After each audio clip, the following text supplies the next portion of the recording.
Welcome back जी। बात करेंगे, अच्छा इशाल आप मुझे ये बताएं कि 23 मार्च के हवाले से जब परेड हुआ करती थी और परेड आप देखती थी तो कितना अच्छा लगता था परेड को देखना। बहुत ही खून को गरमा देने वाली परेड्स होती हैं हमारी पाक अफवाज की, और एक जज्बा सा पैदा होता है कि पाकिस्तान से एक मोहब्बत, एक लगाव पैदा हो जाता है देख के। अच्छा, छोटे होते थे तो जगा लिया जाता था हम, क्योंकि हम सो रहे होते थे, उस दिन छुट्टी होती थी, जगा लिया जाता था कि जी उठें और ये देखें, और देख कितना अच्छा लगता था ना। और फिर जिस वक्त पाकिस्तान का तराना बजता था और सब खड़े हो जाते थे, और वो एक ऐसी फीलिंग है, अभी आप देख रहे हैं कि सब्ज़ लाली परचम जब लहराया जा रहा होता है तो हम पाकिस्तानियों के तो जज्बात बिल्कुल मुख्तलिफ होते हैं। और इसी हवाले से भरपूर तैयारियां भी की जा रही हैं इस दफ़ा की 23 मार्च के हवाले से। पाक फौज के शोबा ताल्लुकात आमा की जानिब से यौम पाकिस्तान के हवाले से नया मिली नगमा एक कौम एक मन है वो जारी कर दिया गया है। और ये जो तराना है एक कौम एक मंजिल, गुलकार अली ज़फ़र और आयमा बेग ने गाया, जबकि गाने की मौसीकी भी अली ज़फ़र ने ही तरतीब दिया। बड़ा बेहतरीन सा नगमा है। और तराने का मकसद भी कुछ ऐसा ही है कि एक कौम एक मंजिल को उजागर करना। मेरी नगमे के जो बोल हैं वो आबद हसन ने लिखे हैं, जबकि म्यूज़िक प्रोड्यूसर सरमद गफूर हैं। ISPR की जानिब से जो जारी किया गया नगमा है यह हसूल पाकिस्तान के लिए कायद की कुर्बानियों के बारे में पैगाम पर भी मुश्तमिल है। बताया जा रहा है कि किस तरह हमारे कायद ने कुर्बानियाँ देकर इस वतन को, इस अर्ज़ पाक को हासिल किया। हाँ जी, अज़म और हिम्मत की भी ये जो नगमा है ये अक्कासी करता है। और ISPR के मुताबिक एक कौम एक मंजिल 81 बरस गुजर जाने के बाद, मतलब कि 1940 के बाद अगर आप देखें तो कौम के इत्तेहाद और अज़म पर रोशनी डाल रहा है। हमदर्दी हो, रवादारी हो, उखुवत हो या वहदत का एहसास हो, वो ऐसी एक चीज़ है जो मुख्तलिफ सकाफ़तों और मज़ाहिब के मुआशरे को मुस्तहकम करती हैं। किसके हिम्मत रास्ता रोके हम खुद रास्ता बन जाते हैं, यकीनन बहुत ही खूबसूरत बोल हैं, जोश और वलवला पैदा कर देने वाले। और एक सनसनी सी दौड़ गई है कि किस तरीके से हमने अपना मुल्क हासिल किया था। बहुत ही खूबसूरत इशाल, बहुत खूबसूरत नगमा। और ये बड़ी बेहतरीन सी बात है। आप देखें अली सदपारा के भी हमने उसमें देखा कि उनको भी खराज तहसीन पेश किया गया है, और मुख्तलिफ सकाफ़तें हैं पाकिस्तान की जो पाकिस्तान को पाकिस्तान बनाती हैं, जोड़ के रखती हैं। हमको बड़ा बेहतरीन नगमा है, और जितना अच्छा पिक्चराइज हुआ है वो भी बड़ा बेहतरीन है। खैर, हम आगे बढ़ते हैं और कुछ बात कर लेते हैं सियासत के हवाले से भी कि अपोजिशन जो इत्तेहाद है उसकी परेशानियाँ बढ़ती चली जा रही हैं। सेनेट इंतखाबात में सरप्राइज शिकस्त के बाद PDM को एक और मुश्किल ने आन घेरा है, और वो मरियम नवाज साहिबा के हवाले से। जी हाँ, लाहौर हाई कोर्ट ने मुस्लिम लीग नून की रहनुमा मरियम नवाज की जमानत मनसूखी के लिए दरख्वास्त समाअत के लिए मंजूर कर ली है, और लाहौर हाई कोर्ट का 2 रुकनी बेंच आज समाअत करेगा। हाँ जी, और नैब ने लाहौर हाई कोर्ट से दरख्वास्त की है कि फौरी समाअत कर ली जाए। इस्तदा की थी जिसको मंजूर कर लिया गया था, और कहा था कि मरियम नवाज साहिबा जो है वो लाहौर हाई कोर्ट से चौधरी शुगर मिल्स केस में जमानत पर रहें। 2019 की ये बात है, तकरीबन नवंबर की बात है। हाँ, एग्जैक्टली रहा है। और उनकी जानिब से, नैब की जानिब से ये मौक़िफ़ इख्तियार किया गया है कि ये ताउन नहीं कर रही तहकीकात में, इंक्वायरीज में हमारे साथ ताउन नहीं कर रही मरियम नवाज, जमानत पर रिहा होने का नाजायज़ फ़ायदा उठा रही हैं। हाँ, इस तरह की बातें की गई हैं, और उनकी ज़मानत मनसूख की जाए ये उनकी जानिब से दरख्वास्त की गई है। जबकि मुस्लिम लीग नून ने नैब की दरख्वास्त पर सख्त रद्द अमल दिया है। साबिक़ वज़ीर आज़म शाहिद खाकान अब्बासी साहब ने कहा है कि ये मरियम नवाज को खामोश कराने की कोशिश की जा रही है। हालांकि वो कहते हैं कि नैब का तो कोई इससे लिंक नहीं बनता। नैब और उनके चेयरमैन को असल तकलीफ यह है कि वो हुकूमत के खिलाफ बात कर रही हैं। जबकि वफाकी वज़ीर बराए science and technology Fawad Chaudhry साहब ने नैब का मरियम नवाज साहिबा की जमानत मनसूखी के खिलाफ दरखास्त का जो फैसला है उसको काबिल सताइश करार दे दिया है। वो खासे खुश हैं कि हाई कोर्ट ने जमानत जो है वो मनसूखी के लिए दायर दरख्वास्त जो थी उसके ऊपर दरख्वास्त सुनवाई कर ली है, और दरख्वास्त जो है वो लगा दी है। इस पे बहुत ही खुश नजर आते हैं वफाकी वजीर हमारे। और साथ ही साथ उन्होंने मशवरा भी दे दिया है मरियम नवाज को कि प्ली बारगेन कर लें। उनका ये कहना है कि ये पैसा जो आपके पास है वो हमारा नहीं है, कौम का पैसा है, और प्ली बारगेन कर लें तो मामला खत्म हो जाएंगे। अब ये इस तरह की कुछ बातें सामने आ रही हैं, जबकि सियासी तौर पर इसको यही कहा जा रहा है कि ये अब एक सियासी पस मंज़र क्योंकि ऐसा चल रहा था जिसकी वजह से ये दरखास्तें दायर की गई हैं। अब आप ये देखेंगे उनकी ज़मानत जो है मंजूर की गई थी, उसके बाद जब वो उन्होंने ज़मानत दायर कर रखी थी बादस गिरफ्तारी की, फिर मुतफरिक दरखास्त भी दायर की गई थी। मियां नवाज शरीफ साहब की सेहत कुछ ख़राब हो गई थी तो वो हार्डशिप का भी केस बनाया जा रहा था। अमजद परवेज़ साहब जो थे वो उनके वकील थे इस पूरे मामले के अंदर, और 2 रुकनी बेंच था जिसने ये फैसला दिया किया था उस वक्त कि मरीम नवाज साहिबा को जो है ज़मानत पर रिहा कर दिया जाए, और अब नैब की जानिब से जो है इस मामले को टेकअप किया गया है और दरख्वास्त भी दायर कर दी गई। इसी हवाले से हम बात करेंगे। हमारे साथ मौजूद हैं मुस्लिम समाज की रहनुमा माइज़ा हमीद साहिबा। माइज़ा साहिबा अस्सलाम वालेकुम, गुड मॉर्निंग। नैब की जानिब से जो दरख्वास्त दायर की गई है वो कह रहे हैं कि मरीम नवाज साहिबा जो है वो ताउन नहीं कर रही हैं। कितनी बार ताउन का कहा गया जो उन्होंने ताउन नहीं किया कि उन्होंने ये दरख्वास्त ही दायर कर दी? बिस्मिल्लाहिर्रहमानिर्रहीम। नैब ने जितनी दफ़ा बुलाया मरीम नवाज साहिबा को, मरीम नवाज साहिबा हैं वो गई, और उसके बाद नैब जो है उनसे डर के, उनके खौफ से, उनके वर्कर के खौफ से जो है वो बैक ऑफ हो गई और उन्होंने अगली डेट दे दी। पॉइंट ये नहीं है कि मरीम नवाज साहिबा को नैब ने बुलाया कि नहीं, पॉइंट ये है कि नैब ने क्यों बुलाया है। एक ऐसा जो पार्टी का लीडर है, जो ऑपोजिशन में जो ऑपोजिशन लीडर जो है जब जेल में है उस वक़्त जो है वो अवाम की आवाज़ उठा रहा है, इदारों को कह रहा है कि वो एक्शन ले, तो और जो है जो भी अवाम आटा चोरी कर रही है, चीनी चोरी कर रही है, दवाइयाँ महंगी हो रही हैं, आम आदमी की ज़िंदगी में जो आम चीज़ें हैं खाने पीने की वो महंगी हो रही हैं, उसके लिए वो आवाज़ उठाती हैं PDM के प्लेटफॉर्म के थ्रू, और वो आवाज़ जो है अवाम के दिलों की आवाज़ है। इससे जो है नैब को तकलीफ नहीं है। नैब के जो करते धरते हैं वो इमरान खान साहब हैं और PTI की हुकूमत है, और वो ये तनकीद बर्दाश्त नहीं कर सकती। इसलिए जो है नैब ने जो है ये जो दरख्वास्त है वो दायर की है, और अगर आप दरख्वास्त पढ़ें तो ये मुझे बिल्कुल ही किसी किस्म की लॉजिकल किस्म की दरख्वास्त नहीं लगती। अगर जो है हुकूमत के ऊपर तनकीद करना मना है तो फिर तो ये डिक्टेटरशिप हुई, ये कोई जमहूरियत नहीं है। ठीक माइज़ा साहिबा, हमें ये भी आप बताएं कि जिस तरह से आपने कहा कि मरीम साहिबा आवाज़ उठाती हैं, वो दबाने के लिए बात की जा रही है, तो यही मौक़िफ़ हुकूमत का भी सामने आता है कि अगर आप बिल्कुल साफ़ हैं और आप अपने आप को साबित कर सकते हैं कि आपने कोई गलत काम नहीं किया, तो फिर अदालतों में और नैब के सामने जाकर जवाब जमा करवाएं, ना कि प्रेस कॉन्फ्रेंसेस करें, आप जलसे जुलूस निकालें जिससे प्रेशराइज़ किया जाए। मरीम नवाज साहिबा जो हैं वो कौम की बेटी हैं जो अपने बाप का हाथ पकड़ के पाकिस्तान आई बाय चॉइस, और अपने आप को उन्होंने अथॉरिटीज़ को हवाले किया और बड़ी देर जेल रही हैं। और हर कारकुन जो है अगर ऐसे जेल में रहे तो इसका मतलब और उसके ऊपर कोई प्रूफ ही ना हो, और PMLN का कोई ऐसा लीडर नहीं है जो नैब के हवाले किया गया और अब तक जो है उसके ऊपर कोई जो है इल्ज़ाम जो उन्होंने लगाया हो वो प्रूव हुआ हो। जिस तरह मियाँ शहबाज शरीफ साहब हैं, जिस तरह राना सनाउल्लाह साहब हैं, जिस तरह दीगर रहनुमाएं शायद खाकान अब्बासी साहब हैं, एहसन इकबाल साहब हैं, इनके ऊपर कौन से जो है इल्ज़ाम जो हैं उनको साबित कर दिया गया है कि हम कह दें कि जी नैब ने जो मरीम नवाज साहिबा पे अब नया इल्ज़ाम लगाया है तो वो जो है वो सच पे मबनी है। बात ये है, इम्पॉर्टेंट बात ये है कि अवाम की इस वक्त आवाज़ मरीम नवाज है।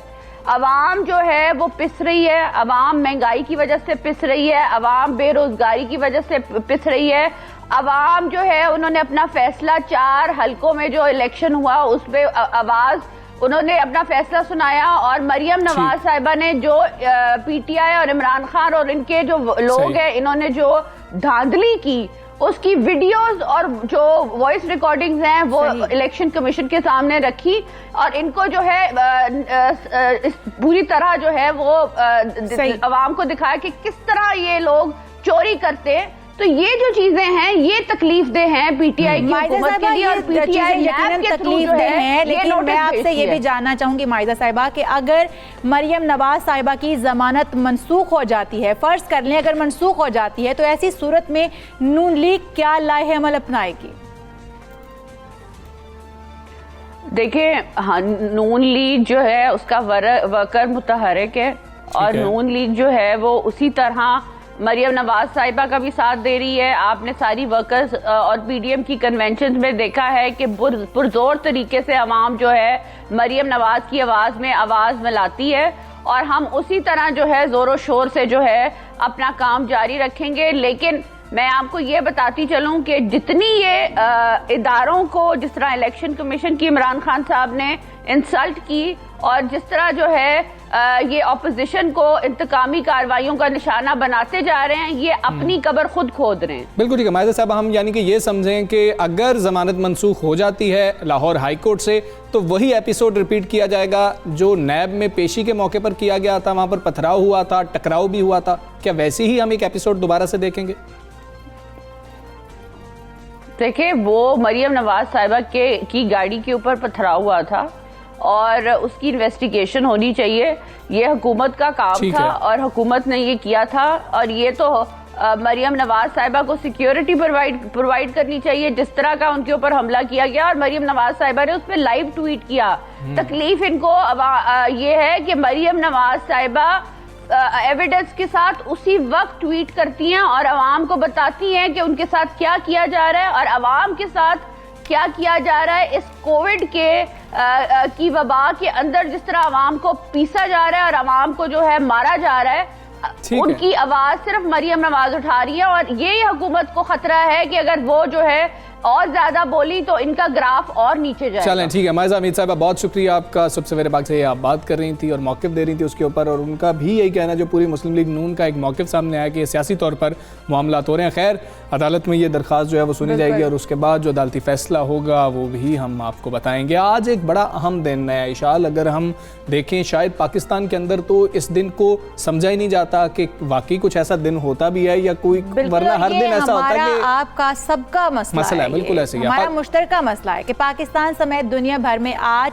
सारिफीन के हकूक का आलमी दिन मनाया जा रहा है। सारिफ के हकूक 8 चीज़ों का मजमुआ है जिसमें इत्मीनान, हिफाजत, इंतखाब और इसके साथ साथ मालूमात, सेहतमंद माहौल और शिकायत की सूरत में सुनवाई और अजाले का हक शामिल है। क्या यहाँ पर कोई ऐसे हुकूक मौजूद हैं या लोगों को मालूम है अगर आप कोई चीज़ ले आए, बाजार से लेके आ जाते हैं, आप कंज्यूमर हैं और आप एक चीज़ ले आते हैं और वो ख़राब निकलती है तो आप कहते हैं अब मैंने वापस क्या जाना है, ना तो वापस होगी ना ही अब मेरा वक्त भी ज़ाया होगा, चलें ऐसा करते हैं कि कोई नई चीज़ ले आते हैं या इसको बिल्कुल रहने देते हैं। तो कंज्यूमर राइट्स की अगर हम दुनिया में बात करें तो हम ऐसी केस स्टडीज़ भी पढ़ते हैं जिसमें कई गुना उसकी जो कीमत होती है उससे कई गुना बड़ा जुर्माना कर दिया जाता है और वो कंज्यूमर को अदा किया जाता है। आप बात कर रहे हैं कि हम लेकर एक चीज़, एक प्रोडक्ट हम घर आ जाते हैं और उसके बाद अगर वो चीज़ ठीक नहीं निकलती तो हम वापस जाने का सोचते नहीं है।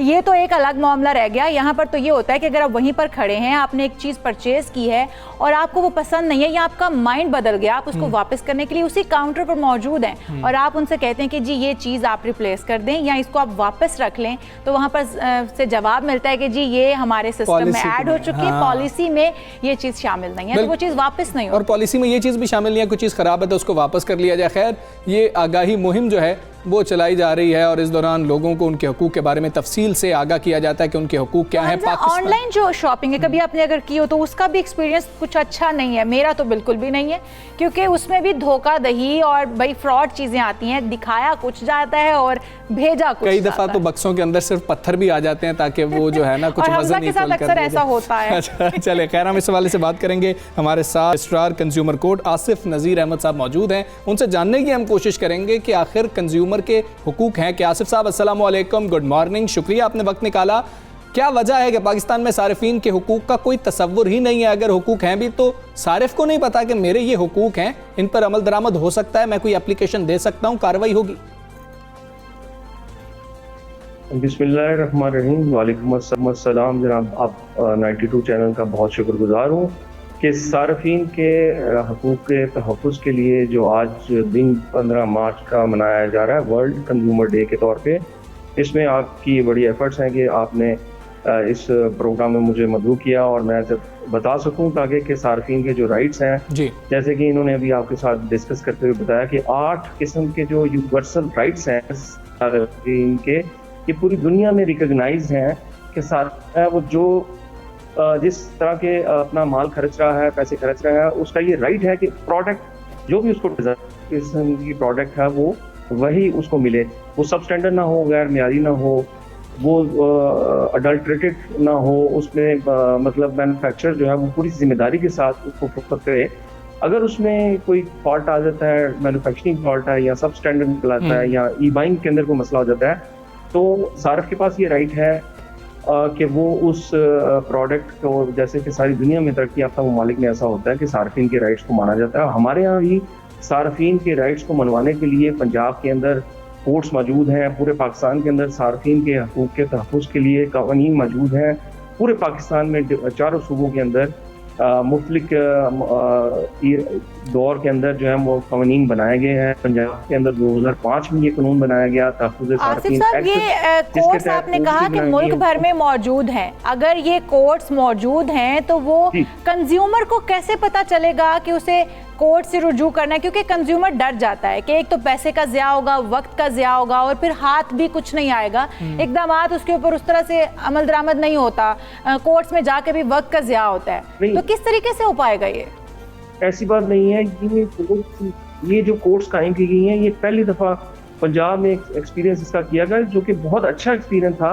अच्छा। आपने देखा होगा, आपने ये कोर्ट्स क़याम से पहले, इन कोर्ट्स के क़याम से पहले कोई ऐसा प्लेटफॉर्म नहीं था जहां कंज्यूमर्स जो है अपने शिकायत के अदाले के लिए जा सकते हैं। लेकिन जब ये कोर्ट्स बन गई तो एक इतनी बेनिफिशियल कोर्ट्स बनी है, इसमें कोई कोर्ट फीस नहीं है, कोई किसी अपना अगर सार्फ अपने केस को खुद प्लीड कर सकता है तो there is no need for any legal assistance या लॉयर कह लें। अदरवाइज सार्फिन के राइट्स के लिए ये जो है वेलफेयर ओरिएंटेड लॉ बनाया गया है। वो बता रहे हैं कंज्यूमर कोर्ट्स तो मौजूद हैं, लेकिन लोगों की आगाही के लिए बहुत ज़्यादा अहम चीज़ है। अगर आप कोई ऐसी प्रोडक्ट ख़रीद के लाए हैं जो ख़राब है, उसके अंदर कोई मसला है, तो उसको आप रिपोर्ट कर सकते हैं। रिपोर्ट कैसे करना है, कोर्ट तक जाना कैसे है? आसिफ साहब हमें ये भी बता दें कि एक शख्स मैं एक जाता हूँ प्रोडक्ट लेके आता हूँ, उसके अंदर कोई भी मुझे मसला नज़र आता है, तो मुझे फिर क्या करना चाहिए? कहाँ पर पहली दफ़ा मुझे जाना है, वहाँ पर एप्लीकेशन देनी है? अच्छा जी, ये एक्ट जो है ये दो तरह की मामला को कवर करता है। एक तो तमाम किस्म की जो प्रोडक्ट सार्फिन जो है मार्केट से खरीदते हैं, जो मैन्युफैक्चरिंग प्रोडक्ट्स होती हैं तमाम किस्म की, उसमें कोई किसी किस्म की ये नहीं कोई बंदा सोचे कि ये उस लिबरे में नहीं आएगा, तमाम किस्म की। और हर बंदा कंज्यूमर है जो मार्केट से अपने ज़ाती इस्तेमाल के लिए चीज़ को परचेज करता है, प्रोडक्ट को परचेज करता है, या वो सर्विसेज जो है कहीं से हायर करता है, जैसे एयरलाइन की सर्विसेज हैं, जैसे सेलुलर फोन कंपनीज की सर्विसेज हैं, जैसे ट्रांसपोर्टेशन की सर्विसेज हैं। ये अगर हायर करते हैं सब स्टैंडर्ड है, डिफेक्टिव है, तो ऐसे कंज्यूमर्स अपने शिकायत के इजाले के लिए कंज्यूमर कोर्ट से रब्ता कर सकते हैं। First of all they have to send a legal notice. एक तहरीरी नोटिस होगा, लीगल नोटिस तो हम उसको वैसे कह रहे हैं, तहरीरी नोटिस होगा जो कि ऐसे मैन्युफैक्चरर को, डीलर को, शॉपकीपर को, रिटेलर को और सर्विस प्रोवाइडर को सार्फ जो है वो सादा लफ्जों में लिखकर भेजेगा कि ये मैंने चीज़ खरीदी थी, ये मेरे पास ये प्रोडक्ट की रसीद है, ये इस तारीख को मैं लेके आऊँ, देर आफ्टर इसमें डिफेक्ट आ गया जो कि सब स्टैंडर्ड है, और मुझे जो गारंटी दे के जो बाजार में आपने एडवर्टाइज करके, पेड एडवर्टाइज करके मार्केट में इस चीज़ को लॉन्च किया, ये वैसी नहीं निकली है, तो सार्फ ऐसे तहरीरी नोटिस देगा। और उसके 15 दिन गुजरने के बाद अगर उसको कोई जवाब नहीं मिलता तो सार्फ ऐसे मैन्युफैक्चरर, डीलर, सर्विस प्रोवाइडर के खिलाफ जो है वो कंज्यूमर कोर्ट में एक सादा सी एप्लीकेशन लिखेगा, जैसा के नाम एप्लीकेशन के अंदर वो साथ ये डॉक्यूमेंट्स अलाइन करेगा, अपना शनाख्ती कार्ड की कॉपी, लीगल नोटिस जो तहरीरी नोटिस उसने पहले दिया 15 दिन पहले वो लगाएगा, और उसके साथ साथ वो जो है प्रोडक्ट की रसीद लगाएगा। और अगर प्रोडक्ट के साथ उसके जानो माल को नुकसान हुआ इस्तेमाल के साथ उसके, या उसको कोई ज़हनी अजियत पहुंची है, या उसके इमोशंस को हर्ट हुआ है, वो इन सारी चीज़ों के इजाले के लिए कंज्यूमर कोर्ट में एक तहरीरी शक्ल में शिकायत को दर्ज लिख कर लाएगा और इसको दर्ज कर। और ये हमारे पास ये जो है हमने इसका ऑनलाइन रजिस्ट्रेशन के लिए भी एक सिस्टम जो है अभी लॉन्च किया है, वो भी हमारे पास है। और बाई डाक सार्फ जो है हमें हमारी कोर्ट के अंदर, ये डिविजनल लेवल की कोर्ट है, इसके अंदर जो है वो अपनी शिकायत के इजाले के लिए भिजवा सकती है, आ सकते हैं कंप्लेन।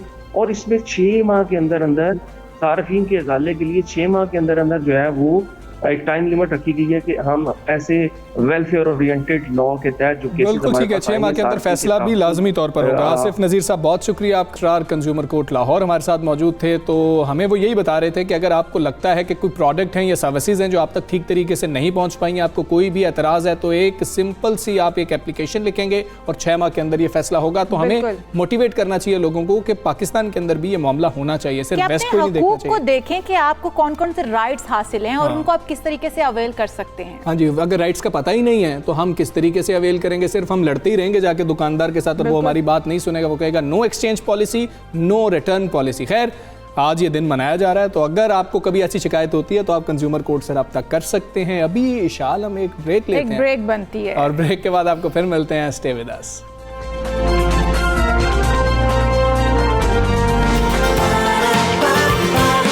सुबह सवेरे पाकिस्तान।